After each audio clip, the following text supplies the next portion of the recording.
Do you wish queue times were consistently shorter? Do you wish your matches had better balanced teams? Do you wish the people in your matches were closer in rank overall? Do you wish you didn't get games on higher ping servers as often as you do?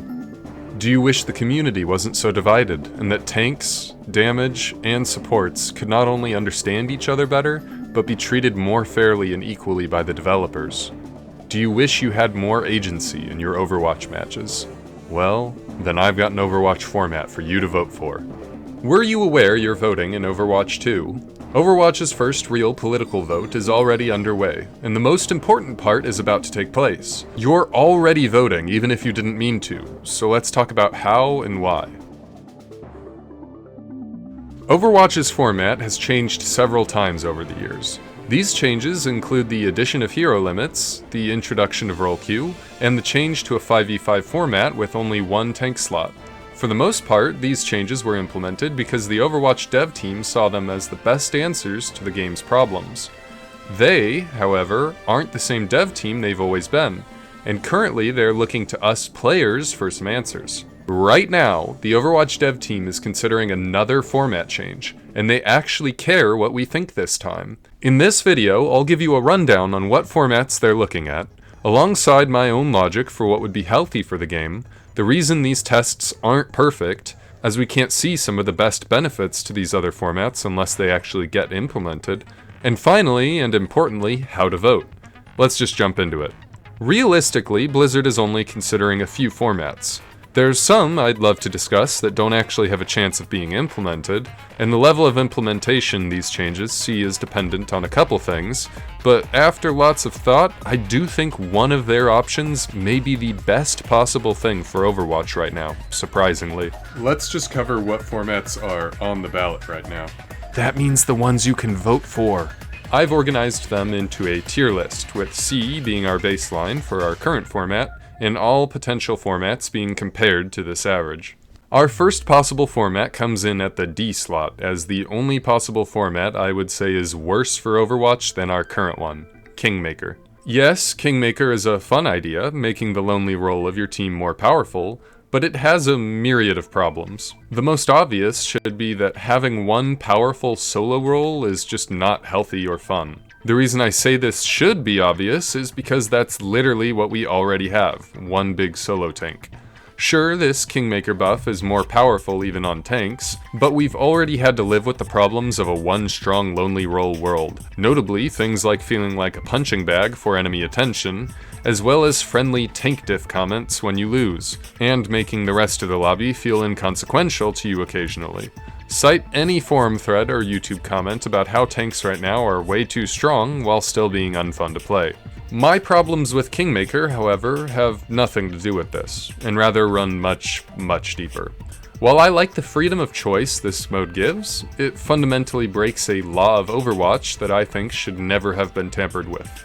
All players on a team should have equal potential to contribute to their team's victory. The only time anyone in Overwatch should ever feel like the MVP of the lobby is when they play better than the rest of the lobby, not because the game literally dubbed them king.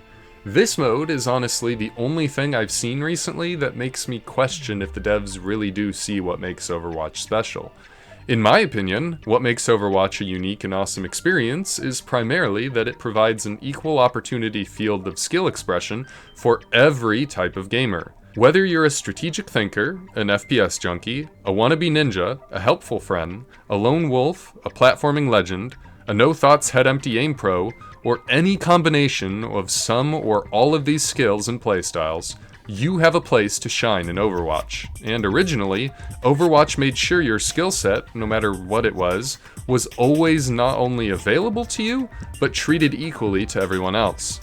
Obviously, it's hard to balance this many playstyles and skill sets, but even if said balance is nowhere near perfect, the attempt at this balance is what's important. To wrap this fun bunny trail back into our topic, Kingmaker is a disgusting deviation from why Overwatch is special.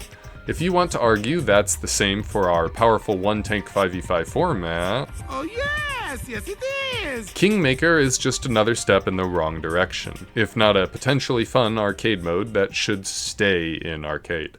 Moving on to C, our baseline level, we have our baseline format, 5v5 roleq. If it wasn't apparent from what I was saying a minute ago, I don't like this format. There's a reason only one format happens to be below this, while everything else is better.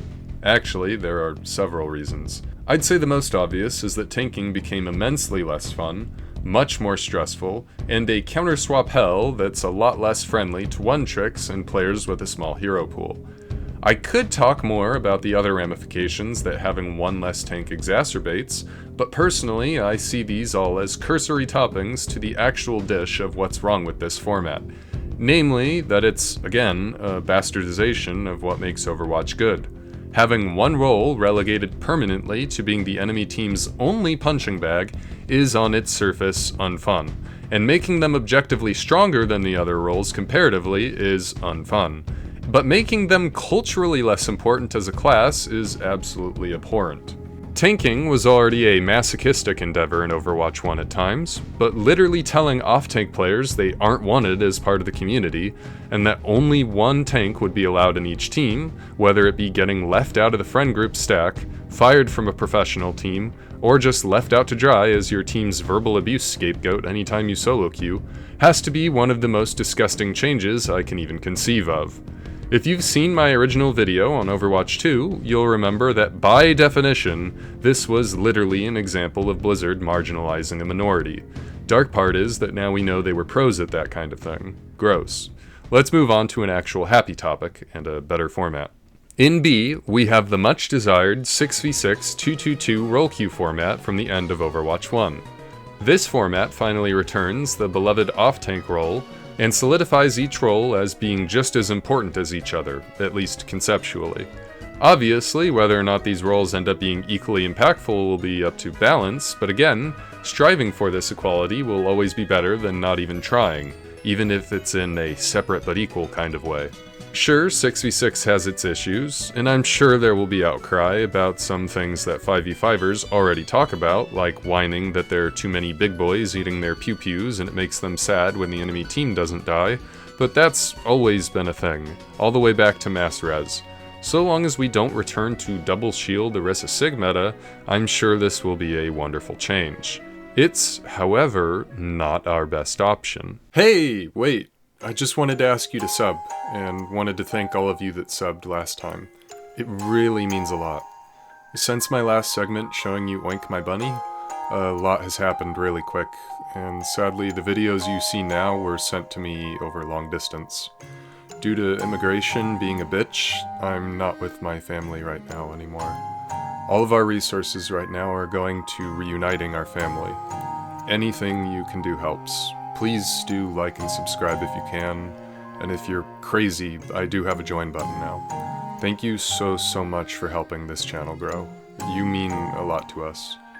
Okay, let's get back to the video. For a long time, I've had some pretty strong opinions on player freedom, such that a lot of people will only agree with me to a certain degree. But while thinking on this topic recently, I realized something. Roleq and role limits are not equal evils. I've often cited roleq as the absolute worst change Blizzard has ever made to Overwatch, notably worse than the myriad of other mistakes they've made. But I've realized that change was actually broken into two parts, and one was immensely worse for the game than the other, and that while discussing it with people, I've never stopped to consider how I can meet those on the other side of this topic in the middle. The only way to realize this, actually, was to think about post-hero limit Overwatch, and why it worked. Really quickly, for the sake of this video, we are defining role limits as the rule that limits the number of heroes per role a team can have, and roleq as the system of having 3 separate ranks, 1 for each role, and signing up to play specifically 1 to 3 of those when you queue up. I understand that some define these words differently, but this wording is the best way to make this discussion easier, and one of the other definitions I've heard is also both theoretical and one of the worst ideas I've ever heard for Overwatch, depending on how it's implemented. But we can talk about preferred queue another day. For now, however, I'm about to rant about no limits. If that's not your cup of tea, skip to this time. Don't worry, the arguments get even spicier later. I, personally, did not like the change from no limits to hero limits Overwatch. Again, I feel that Overwatch is, at the core of it, a wonderful melting pot of every kind of gamer there is, and that letting those players shine in what they're good at, or even just what they want to play, is how Overwatch thrives. Overwatch players know what they like and what they're good at, and if they don't, they find out quickly.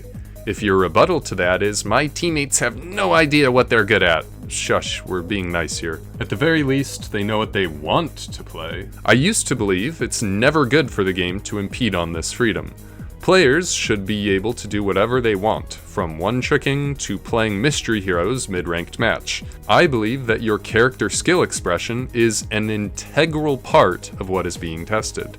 If your hero pool is wide and covers heroes from many roles, you should always have full access to it. And if you only want to be the world's #1 Genji and never play anything else, you should never be locked out of playing Genji. Other players will cite that this creates unwinnable matches, but you have to understand that you already have unwinnable matches, not because of hero choice, but because it's a team game. You should not expect to win every game of Overwatch when there are 12 or even 10 players in a lobby. You're only 10% of your match at the most. If your opponents are playing something that counters your one-trick Genji teammate, and he refuses to switch, you still have the opportunity to switch and counter them. If you don't ever switch to counter your opponents or synergize with your teammates, yes, I think you should be punished. But not to a sizable enough degree that your specialized skills can't outshine it. See, that's what Overwatch used to be, and is supposed to be about. Play, not picks. The more restrictive you make the game's picks, actually, the more polarizing it seems to make hero picks. Take tanks, for example. Because you can only have one tank per team, you'd think one-tricking would be easier to thrive with. Why should it matter what tank you're on if there's always only one? Well, restricting a third of the roster from being on your team whatsoever is the actual result. Now we have this hellish scenario where playing tank is actually just about sitting in spawn swapping hero the whole game. It's laughable that some people Frito call this strategy when it's really rock, paper, scissors for toddlers. Sure, you can still win off of skill, and honestly, skill is still way more important than hero picks, but restrictions make the gap between skill's impact and hero choice's impact less and less. In 5v5, the idea of hard countering someone, which rips the freedom of the game away, and it's not about how you play, but what you pick, and it exacerbates that issue, right? It makes it so that you are countered, and unless you swap, you are just going to get farmed. And it's not going to be fun. What the game's ranking system measures should be your potential to win in any scenario. The way you adapt to synergize with your team or to counter your opponent should play a role in this. But at the same time, the thing that should always shine above all of that is how you play. If your team happens to not be adaptable and your team's skill doesn't shine, you will fail. But that's what's supposed to happen. And if you deserve it, most of the time you will succeed. Heroes are your tools to show your skill, and regardless of whether you're a jack of all trades, or a master of one role or even one character, no part of your toolkit should be locked away from you. And at the same time, the community needs to accept that skill is more important than hero choice, and it might not be that they're losing because their Genji is being countered or because Genji isn't strong right now, it's more likely that he's just terrible at the game. If you skipped that part, we just finished a massive spiel about no limits, but I'll save that for another time. What you need to know right now is this, that while I personally think no limits was a better version of Overwatch, the negative impact hero limits had on the Overwatch experience was barely notable compared to the roleq change, and that the positive impact hero limits had for those who wanted a more structured and more easily balanced game was still sizable. Why is that though? It's because hero limits was solely a change to character choice, while roleq was a fundamental change to Overwatch's format, the worst kind actually, a division of the community. Whereas Overwatch openq tests your hero pool and capability to adapt to your situation alongside your skill, roleq removes an immense amount of this. While I personally see this as a massive loss, I do think the primary negative of this change lies elsewhere, but I'll address the positive first. The biggest benefit of this is that players can now specialize within their given role without having to have any knowledge or skill on the other roles. Some may argue this is a more competitive version of the game. As an example, not barring great support players from thriving and getting to a high level just because they can't play Rhine or Soldier 76, which is a more realistic representation of what their impact would look like on an actual professional competitive team. But that's just hogwash. Overwatch Professional used to have both skillful players who only play their role, as well as skillful players who change roles mid-game to fit the situation. I see no need to punish jack-of-all-trades players just because of this misconception. The actual great specialists have always been able to uprank with no problems. You weren't losing in openq because you were bad at the other roles, you were losing in openq because you didn't deserve that next rank. There were one-tricks in every role that had multiple accounts in T500, and they never had to swap to tank, solo heal, or duel the Widow themselves. That was the real T500, back when T500 was actually cool because it was only 500 people per region, unlike today when it's literally 2,500 people per region with 5 different leaderboards, making it so anyone can get it. No wonder they barely give you anything for T500 anymore. That entire argument that we need roleq to reflect actual competitive play is absurd. That still does leave us with the benefit that players aren't forced to play roles they don't like just because their team needs it, but in reality you were already doomed to fail in those scenarios.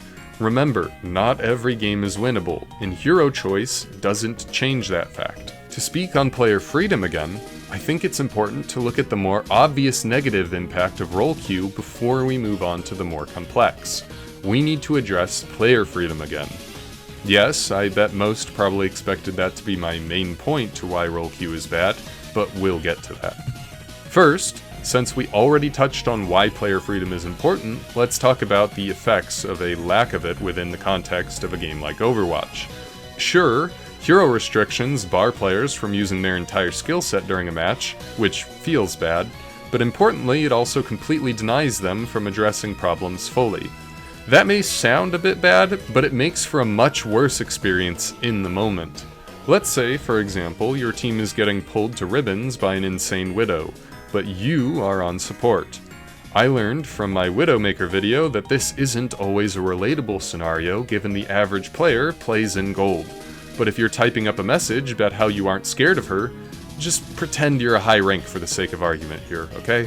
I'm sure Widow Smurfs come down to your level occasionally anyway, but you probably just think they're cheating. You have essentially no recourse for this problem aside from asking your team, putty please, to swap to counter her. Yes, you can go duel her as a support, but A, you are still favored to lose that matchup, and B, I'm sure your team won't fall apart without their support. God knows they were doing so well with your help. Smile. Maybe a more apt example for low-level players would have been Pharah. Regardless, the game barring you from addressing a problem, especially one you'd be good at fixing if you could, feels horrible and actually does give some credence to the scapegoat argument people use that they are losing and can't do anything about it. That's not solved by roleq, it's made more of a problem. For an example, let's say you aren't really receiving any heals, and your teammates aren't really either. In a roleq-less world, you could swap healer and make a more cohesive team effort to win. But now you're just stuck swapping to like Roadhog, because at least you know you'll be able to heal you. Is that really a better world? Nobody likes feeling locked in their match.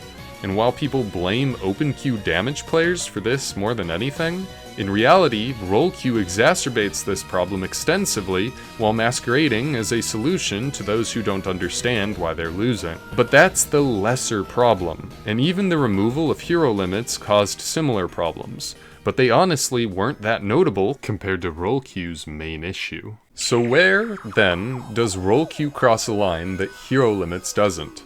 It's in dividing the community.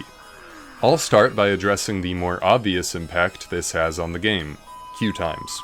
Queue times, as a concept, would probably never have had to be an issue if they didn't implement roleq. The queue timer works so hard nowadays that it often has to make sacrifices to actual important things. The things that the queue should actually care about are these, in no particular order. Finding you a game quickly, finding a balanced group of players for each team, making sure those players are at the same skill level, and finding a game that's actually on the damn server nearest to you.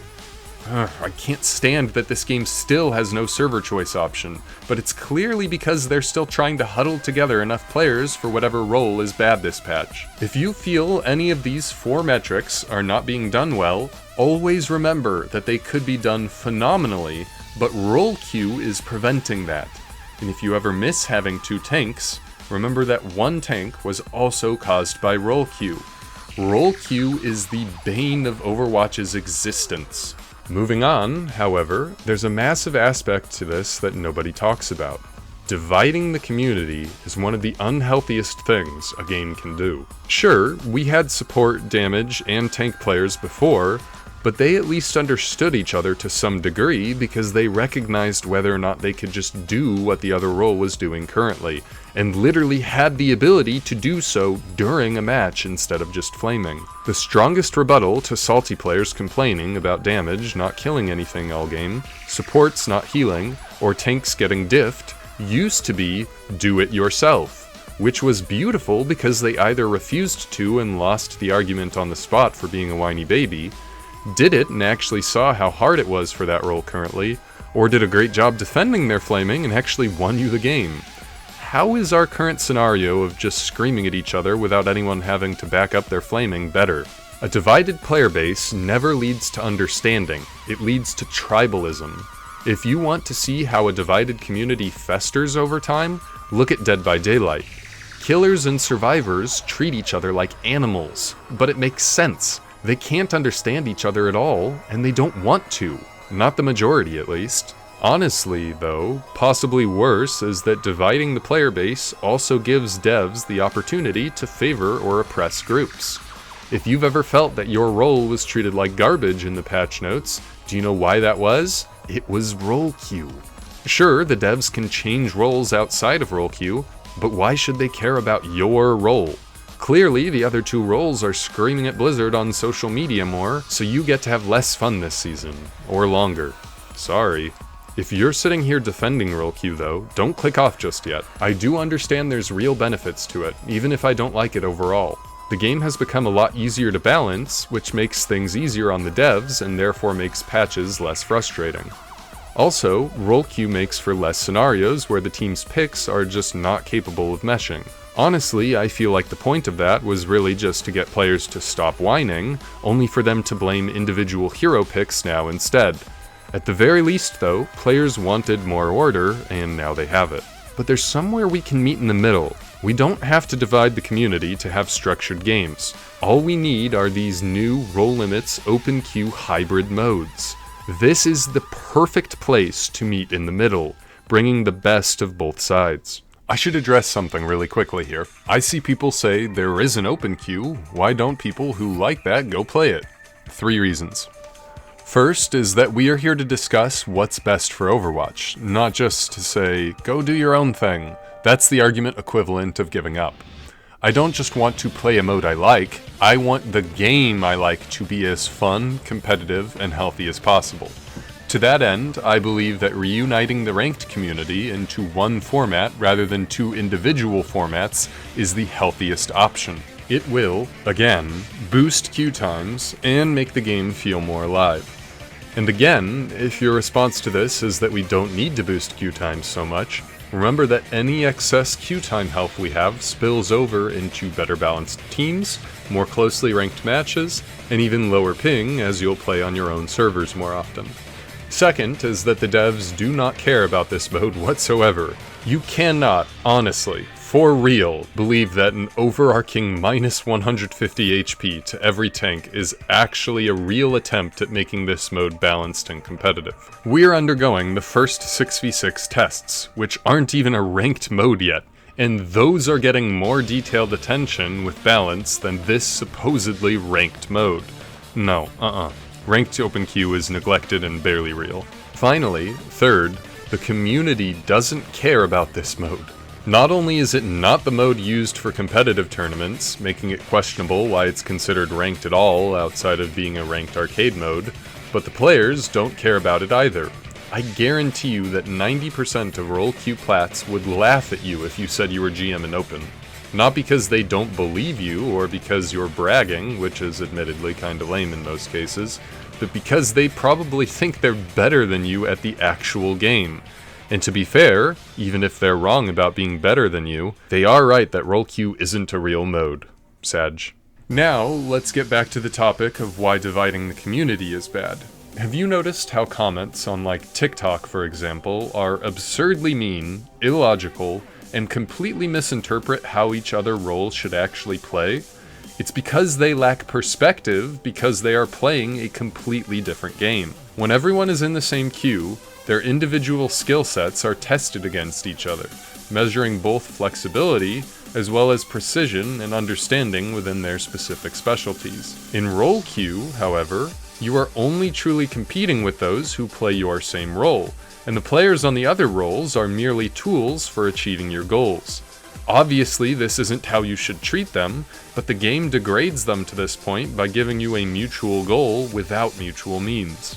Nobody has any reason to try to truly understand the positions of the players around them, mentally or literally.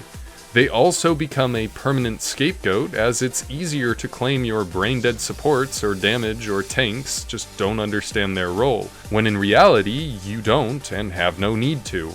To exacerbate this problem, the only metric to measure players' worth right now is the piece of trash known as the scoreboard, which simplifies this immensely complex game into a series of often inconsequential numbers, with absolutely no way to glean any real understanding of the match from trying to weigh them all together. But that's not even what most players do. Most players only take into consideration between 1 and 3 of these metrics and try to evaluate each player's worth. This list is already bare bones, and quite honestly, because of the way it's interpreted, misinformation, and people are going a step further to only consider a fraction of it? God forbid we actually use the one good system the original devs implemented that was perfect for this exact situation. And God forbid we leave said system alone instead of tampering with it to the point where we make it susceptible to problems people inaccurately claimed it had in the first place, which it didn't. Go watch my videos on the fire meter, it's my best stuff. All of this to say that dividing the community makes for a myriad of problems.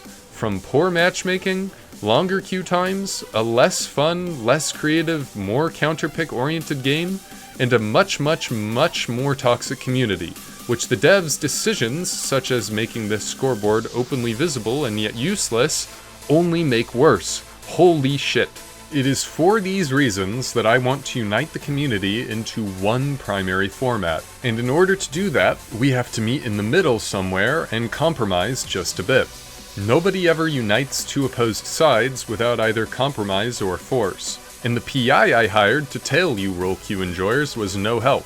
He said you guys were practically everywhere. I don't know what to do with that information.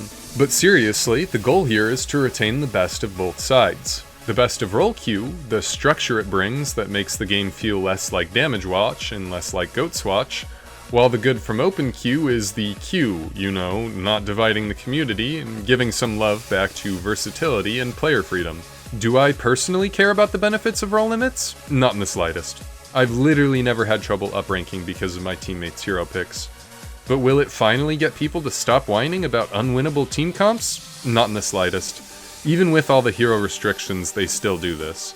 Honestly, I'm just kidding around. I really do think that the role limits adds the benefit of making the game feel more playable and competitive without losing out on much. I think this combining of the best of both worlds is a wonderful, wonderful middle ground. It is for all of these reasons, and more, that I place the following possible game modes you can vote for above 6v6 roleq. You are free to vote for whatever you like, obviously, but if you care about a fair game, low queue times, balanced matchmaking, low ping, an actual meaningful top 500, a less toxic community, more freedom, and a deeper game, I suggest you vote for one of these two modes. I also want to emphasize really quickly that there are exactly 2 more modes that we will be looking at. No more, no less. Even if you aren't a fan of the next one, remember that it's only the worst version of the best concept, which is the final format we'll cover. Okay, let's get into it. Coming in at A tier, we have Max 2 5v5 Hybrid openq. Max 2 openq is the best of both worlds mesh between 5v5 role limits and 5v5 openq, bringing you the structure of role limits without the extra baggage that openq comes with. Sadly, Blizzard's test of this mode was pretty low effort, as the only change heroes saw in this mode was tanks sporting the openq health pools, giving many players the feeling their kits were way too bloated while their HP pools were too squishy. I believe if Blizzard ever brought this mode into the forefront for real as the main competitive mode, we'd see a lot deeper changes than this. But conceptually, it stands as our second best option, bested only by our number 1 spot. In S tier, our best possible outcome available for you to vote for this Overwatch format election season, we have Max 3 Min 1 6v6 Hybrid openq.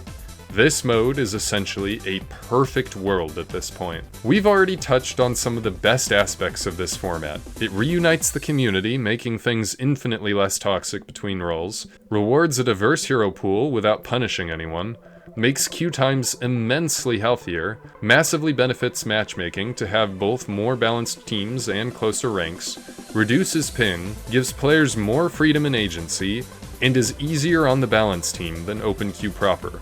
At the end of the day, I think Max 3 Min 1 really is the original Overwatch fantasy for the modern day. I was watching some 5v5 Limit 2 gameplay, which is realistically just a somewhat worse Max 3 Min 1, and it just seemed so calming. You get to load into a match and play what you want, while not really having to worry that your comp isn't viable. The only time you are barred from a pick is if it really just destroys your team's balance. So the game is essentially guiding you towards having a good balanced experience while having as much freedom as possible.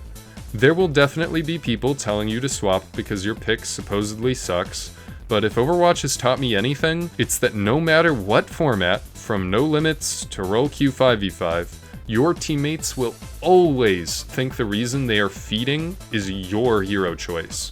Always, without fail.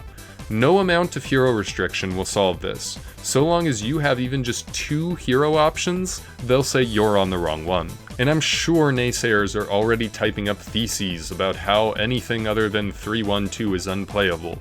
But everyone forgets that we aren't keeping the super tank design, that Goats was in a world before the DPS passive, that Goats was already a losing comp right before roleq, and that the balanced team can solve things much easier with Max 3 Min 1 than with openq. Max 3 Min 1 really makes it so you can thrive on your hero pool, no matter how big or small, and makes hero selection a much less stressful and more fun experience overall. I also believe player numbers will be in a much healthier place in modern Overwatch. Sure, I do think damage will always be the most popular role given its simplicity and its capability to shine, but I think with the introduction of more tanks and supports, as well as this more fluid format, player numbers per role will be much more even. You have to remember that back when Overwatch 1 was having problems with tank player numbers, there were only 8 available tanks, alongside roleq and poor balance/design making it so realistically tanks had one option or they were throwing. Modern Overwatch Max 3 Min 1, the larger tank hero pool, and the actual consistent balance/content updates will make this problem much smaller. One of the most disappointing things about this test is that players won't be able to see a lot of these benefits just from the tests. Sure, during the event, players will have more freedom to choose their hero and adapt to their situation, but as it's a separate event queue, there's no true baseline to compare the queue times or matchmaking against. Even more prominent is the fact that reuniting the community into one queue and one leaderboard/ranking system won't show positive benefits for a while. This will absolutely help the health of the game in the long run, but the initial backlash from plat players having to play their least favorite role less than 17% of the time is going to be a much more immediate effect. Okay, that's a slight straw man. Probably they will be more upset just about not getting to play their preferred role, but this scenario is actually quite rare. You need 60% of your teammates to be the same role as you and to pick before you for this to happen, which is better than limit 2 5v5's 50%. I understand this is slightly unfavorable to players who prefer to flex only within their role, but the game has been beyond pandering to these players for the longest time, while shitting on flex role players, all the while the community shits on one-tricks. I personally think Max 3 Min 1 is the perfect place for all kinds of players to be treated more equally. Oh, this thing? This is the Overwatch political spectrum. I tried to envision what forces drive the political opinions of the Overwatch community and map it onto a political spectrum chart. No, your placement here has nothing to do with your placement on an actual political chart, just your Overwatch opinions. For our first axis, we have order versus freedom. This is a pretty straightforward one, given the arguments I've heard from players on both sides of this debate. Currently, our 5v5 roleq format is heavily in the order camp, but my desired Max 3 Min 1 hybrid openq format is in a much more balanced position, favoring freedom somewhat. As for the other axis, this one was a bit more difficult. While to me, the other axis is more important, I at least understand the other side of that spectrum's logic better, even if they're severely wrong. For this one, however, I can only summarize it as equality versus progress. With the move to 5v5, we definitely took a large step towards progress, but today these views are finally being challenged, and again, Max 3 Min 1 is in the other direction. So this is where each format falls on the spectrum, but I'm curious about you. Where do you fall on this spectrum? Please leave a comment explaining your views. Alternatively, I'd love to hear where you think some other Overwatch content creators fall on this spectrum. I personally am actually in this direction somewhere, but to me, the healthiest thing the game can do right now is land here and try to find a compromise. And again, I think giving the game order without splitting the community is a perfect answer. Finally, I've hyped this up as a vote for a long time now, so I better tell you how to vote, right? Well, you're already doing it. What? Huh? How, you might ask? Well, as Blizzard has pretty bluntly explained, they're taking our playtime as votes. They're watching what we queue for, seeing if we queue up again, paying attention to whether we spend our time playing these new format tests or just going back to comp or quick play. You vote by what you play. So here's where I ask you again. Do you wish your queue times were consistently shorter? Do you wish your matches had better balanced teams? Do you wish the people in your matches were closer in rank overall? Do you wish you didn't get games on higher ping servers as often as you do? Do you wish the community wasn't so divided, and that tanks, damage, and supports could not only understand each other better, but be treated more fairly and equally by the developers? Do you wish you had more agency in your Overwatch matches? Then play Max 3 Min 1. Play it as much as you can. Don't just play it alone. Ask your friends to try it with you. Tell your buddies who left Overwatch long ago that now's the time to try it again and play it with them. Whatever you do, if you care about the future of our Overwatch, play the test mode. They are watching. They are finally listening. And what's more, be vocal. Type up an essay in the forums about how much you love Max 3 Min 1. Like this video and send it to your friends. Write up an essay in my comments section. Tell the Overwatch Discords and Reddits how you want the mode to stay. Speak out. There is nothing wrong with talking about our game negatively, but we also have to remember to talk positively when it counts. Right now is when it counts. Play, be vocal, and subscribe so I can see you again next time we've got something to talk about. Thank you for being here with me. I'm really, really looking forward to the future of Overwatch. If we speak up, it could be really, really bright. Oh, wait! I also have a Discord. The link is in the description. Please go join that. Thank you!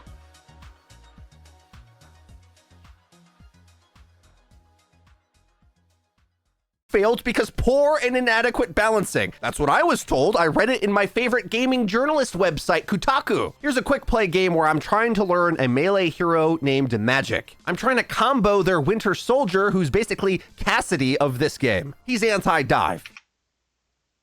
What are you talking about? This guy cannot be serious. Is this channel parody?